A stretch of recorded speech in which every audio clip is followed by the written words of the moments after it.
आपको वर्ण विचार के बारे में कुछ महत्वपूर्ण बातें बताने जा रहे हैं। वर्ण विचार में हमें सबसे पहले वर्णमाला का ज्ञान करना होता है। ये तो आप जानते ही हैं कि किसी भी भाषा के ज्ञान के लिए हमें सबसे पहले उसकी वर्णमाला का ज्ञान करना ज़रूरी होता है। अगर आप अंग्रेज़ी पढ़ते हैं तो आपको उसके अल्फ़ाबेट सीखने होते हैं।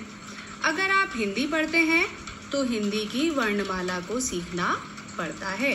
तो वर्णमाला में जो हमारे पास वर्ण है, वर्णों का व्यवस्थित और क्रमबद्ध समूह ही वर्णमाला कहा जाता है। वर्णमाला को कितने भागों में बांटा गया है, उन वर्णों को हम किस किस नाम से जानते हैं, ये सब जानकारी हम अब वर्ण विचार के माध्यम से करेंगे। तो सबसे पहले मैं आपको बताती हूँ कि वर्णमाला को दो भागों में बांटा गया है, स्वर और व्यंजन। सबसे पहले हम स्वर की बात करेंगे। स्वर को तीन भागों में बांटा गया है, ह्रस्व स्वर, दीर्घ स्वर और प्लुत स्वर। स्वरों की कुल संख्या 11 होती है और इन स्वरों को इन तीन भागों में बांटा गया है। तो मैं आपको बताती हूँ। सबसे पहले है हमारे पास ह्रस्व स्वर। ह्रस्व स्वर संख्या में 4 होते हैं और ये होते हैं अ, इ, उ और ऋ। ए संख्या में है 4 और इन्हें हम मूल स्वर भी कहते हैं। इसके बाद आते हैं दीर्घ स्वर। दीर्घ स्वर की संख्या होती है 7। ह्रस्व स्वर को बोलने में कम समय लगता है, इसलिए इन्हें ह्रस्व स्वर कहा जाता है। दीर्घ स्वर को इनसे बोलने में दुगना समय लगता है, इसलिए इन्हें दीर्घ स्वर कहा जाता है और ये संख्या में है 7। ये है आ, ई, उ, ए, आई, ओ, औ। ये संख्या में 7 होते हैं। ये बात हम यहाँ ध्यान रखेंगे कि ह्रस्व स्वर को बोलने में 1 मात्रा का समय लगता है, तो दीर्घ स्वर को बोलने में 2 मात्रा का समय लगता है। इसके बाद हमारे पास है प्लुत स्वर। इसे हम अंग्रेजी के एस या फिर हिंदी के अंकों में 3 के चिन्ह के रूप में दिखाते हैं। इसका हिंदी वर्णमाला में क्या काम होता है? इसका अधिकांश प्रयोग तो संस्कृत वर्णमाला में किया जाता है, लेकिन हिंदी में भी इसका प्रयोग बहुत कम मात्रा में देखने में मिलता है, तो हमें इसका ज्ञान तो होना ही चाहिए।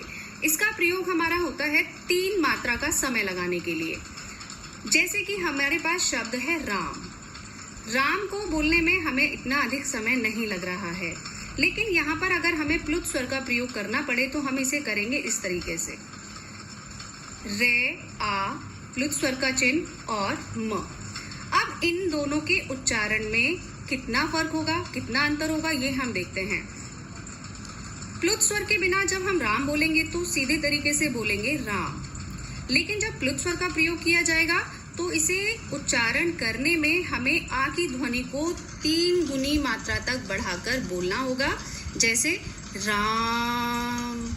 तो जब हम किसी को आवाज देते हैं तो हम उसके नाम को थोड़ा बढ़ाकर उसकी ध्वनि को खींच करके बोलते हैं, इसलिए हम कभी प्लुत स्वरों का प्रयोग करते हैं। तो ध्यान रखने वाली बात यह है कि प्लुत स्वर का प्रयोग हिंदी में बहुत कम शब्दों में हमें देखने को मिलता है, संस्कृत शब्दों में बहुत ज़्यादा इनका प्रयोग होता है। आगे चलते हैं अयोगवाह। आपको पता है स्वरों के बाद हमने हिंदी में जब हम छोटी कक्षा में पढ़ते थे तो हम पढ़ते थे अंग से अंगूर और आहा खाली। तो यहाँ पर जो अंग और आहा है, इन्हें हम स्वरों में नहीं गिनते हैं, इन्हें वर्णमाला में अयोगवाह का नाम दिया जाता है। अब प्रश्न बनता है, यदि कभी एग्जाम में आपसे पूछा जाए कि अयोगवाह किसे कहते हैं, तो आपको बताना होगा अंग और आहा को अयोगवाह कहा जाता है। अंग का प्रयोग अनुस्वार के रूप में होता है और आह का प्रयोग विसर्ग के रूप में होता है, ये हम सब जानते हैं।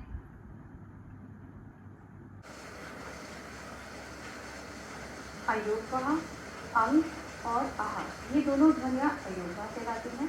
अंग का प्रयोग अनुस्वार के रूप में किया जाता है और आह का प्रयोग विसर्ग के रूप में किया जाता है। एक हमारे पास ध्वनि होती है चंद्रबिंदु, जिसे हम कहते हैं अनुनासिक। अनुनासिक में चंद्रबिंदु का प्रयोग किया जाता है और ये शिरोरेखा के ऊपर लगाया जाता है। इसे बोलते समय हमारे मुंह और नाक दोनों से हवा निकलती है, तो इसे अनुनासिक कहते हैं। और अनुस्वार में केवल नाक से हवा निकलती है, तो ये अनुस्वार होते हैं। और दोनों के उच्चारण में कितना अंतर होता है ये हम समझेंगे इधर। अनुस्वार का उदाहरण है हमारे पास दंत और अनुनासिक का उदाहरण है दांत। दोनों के उच्चारण में यदि हम अंतर देखें तो दंत में अनुस्वार है, केवल नाक से हवा निकलती है, और दांत में अनुनासिक का प्रयोग है, जिसमें मुख और नाक दोनों से ही हवा निकलती है। इसके बाद हमारे पास दूसरा उदाहरण है पंच। ये है अनुस्वार और अनुनासिक का उदाहरण है पांच। अगला उदाहरण है हमारे पास चंद, जो कि अनुस्वार का उदाहरण है, और अनुनासिक का उदाहरण है चांद। विसर्ग वाला उदाहरण हम देखेंगे। विसर्ग का उच्चारण करते समय इसमें आधी ह की ध्वनि निकलती है, जैसे कि प्रातः। त के बाद विसर्ग का प्रयोग हुआ है, तो यहाँ पर आधे ह की ध्वनि निकलेगी, प्रातः, अतः। इस प्रकार के विसर्ग में ह की आधी ध्वनि निकलती है और उन्हें विसर्ग कहा जाता है। आशा करती हूँ कि आपको ये स्वर अच्छे प्रकार से समझ आ गए होंगे।